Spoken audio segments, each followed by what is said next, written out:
here I am at the Sony Computer Entertainment America offices in San Mateo, California. I've just had the opportunity to play a handful of games on the PS4 holding the PS4 controller. I've held it a few times before, but to actually play games in a fairly final state with the controller, it really has highlighted this is a good controller. I have not been a fan of either the PS2, the PS1, or the PS3 controllers, and I always thought it was because that the sticks were on the same latitude, and I realized that's not the case. It was really more an issue of resistance and that sense of solidity, and the PS4 controller really seems to address that far more so than I would have ever expected.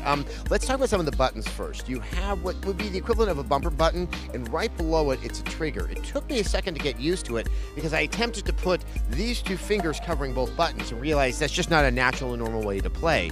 The triggers are the primary buttons, and you just gravitate that same finger up when you want to use the bumpers, especially in the case of Killzone, to send out your owl or to throw a grenade. Now, the sticks really are the big revelation, though, and it's a beautiful sense of resistance. That subtle, modest movements seem to be reading on screen, and you do feel that you can just put it all the way to the side without things getting a little bit sort of out of whack, because you just seems to want to go back to the center with that perfect sense of force.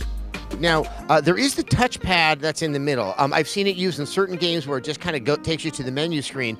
In the case of Killzone, you could swipe your finger over it, and that would change the power that you give your little buddy, the owl, in Killzone. It still wasn't the most natural place for my thumb to want to gravitate and take it off the stick, especially in the middle of combat, but that probably is also due to the fact that, well, it's a new thing, and I haven't sort of trained my muscles to want to do that. But there seems to be a lot of potential use in that area that is before this time been kind of just empty real estate on a controller. So can't say anything more about the games, can't say how they're going to be utilizing the controller down the line, but in terms of a significant improvement on Sony to really kind of get me back over from my affection for the 360 controller, I gotta say they did it with the PS4.